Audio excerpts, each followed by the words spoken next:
الحمد لله وحده والصلاة والسلام على من لا نبي بعده اما بعد السلام علیکم ورحمة الله وبرکاته.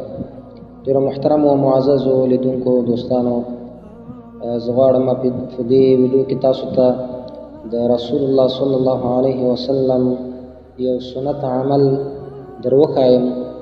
هغه دا چې په خوراک او څښاک باندې عیب نه لګول، یعنی هر هغه څوک چې په خوراک او څښاک باندې عیب لګوي، وایي چې یا پکې مالګه نشته، یا تریخ دی، یا د سخت پوخ کړی نرم نه دی، او په زنانو باندې قهر هم کوي، نو د دغه عمل په باره کې د رسول الله صلی الله علیه وسلم یو حدیث چې بخاری او مسلم شریف روایت کړه، متفق علیه حدیث ده. ابو هريره رضی الله تعالی عنه فرمایي، وایي ما عاب النبي صلی الله علیه وسلم طعاما قط ان اشتهاه اكله وان كرهه تركه. نبی علیہ الصلوۃ والسلام مبارک په ټول زندګۍ کې، ټول عمر کې په هیڅ یو خوراک او څښاک باندې عیب نه دی لګولی. که به یې خوښ و خوړی، او که یې خوښ نه و پرېښوده به یې. داسې به نه ویلی چې دا تریخ دی، یا دا د صحیح نه دی پوخ کړی، یا د مالګه پکې زیاته کړې، یعنې هیڅ چاته به یې په هغې کې خبرې نه کولې، نه به یې په خوراک باندې عیب لګوه. علما کرام فرمایي چې دلته طعاما دا نکره ده او په سیاق د نفي کې راغلې ده، نو عموم پیدا کوي، او د څلورو شیانو عاموالی په دې کې ذکر کېږي.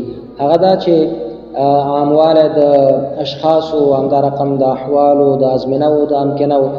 عاموالی د اشخاصو هر چا چې درته پخ کړي وي، که مور دي، که پلار دي، که ورور دي، که خور دي، که ورندار دي، عیب به پرې نه لګوي. په هر حال کې چې یې، که مریض یې، که خوشحاله یې، که خفه یې، که میلمه یې، ته به په خوراک باندې عیب نه لګوې، څښاک باندې به عیب نه لګوې. او که په هره زمانه کې درته راوړي، په هر وخت کې، ماسپښین، مازدیګر، ماښام، ماسخوتن، نو بیا به پرې عیب نه لګوې. همدا رقم په هر ځای کې چې موجود وي، په کوټه کې، بیرون وي، بل ځای کې وي، برنډه کې وي، نو درته خوراک راوړل شو، ته به په خوراک باندې عیب نه لګوې.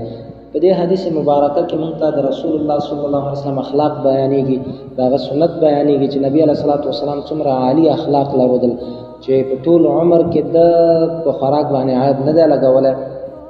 نو موږ ته هم په کار ده چې په خوراک او څښاک باندې سره د دې نه چې عیب ونه لګوو، بلکې باید هر هغه څوک چې موږ د طعام تیار کړی دی، خوراک یې تیار کړی دی، څښاک یې تیار کړی دی، هغه ته باید خبرې هم ونه کړو چې ته داسې یو دا خوراک دی داسې غلط پوخ کړی دی. او دا زموږ او ستاسو په معاشره کې زیاتره خلک داسې وي چې مور یې خوراک پوخ کړي، نو بیا پرې عیبونه لګوي، او که خپله ښځه یې په خوراک پوخ کړي، که څومره خراب وي عیب پرې نه لګوي، نو داسې هم په کار نه وي. او بلکې که چېرته د چا خوراک خوښېږي، کوم خوراک چې ورته تیار کړل شوی ودې خوري، او که نه خوښېږي پرېږدي، دا بهترینه طریقه ده، ښه لاره یې همدا ده. نو دا یو سنت عمل د نبی علیه الصلاۃ والسلام دی. او بل دا ده چې زیاتره زموږ او ستاسو په ټولنه کې داسې وي چې هغه خپل اهل و عیال ته په دې باندې ډېر زیات کنځلې هم کوي، پکارېږي ورته.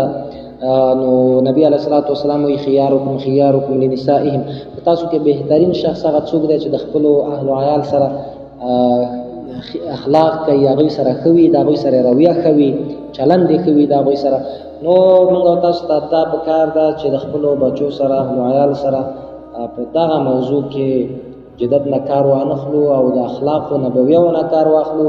خیر دی، هغه انسانان دي، غلطي به ترې کېږي چې زه غلطي ترې وشوله په خوراک کې، نو که مو خوښ نو نه به یې خورو، خیر دی، نور به تیار کړي، خو اما په خوراک باندې به عیب نه لګوي چې د سنت طریقې خلاف راځي، او خپل اهل و عیال ته به هم قهر نه کوي. الله دې موږ او تاسو ته په دې خبرو عمل کولو توفیق راکړي. السلام علیکم ورحمة الله وبرکاته.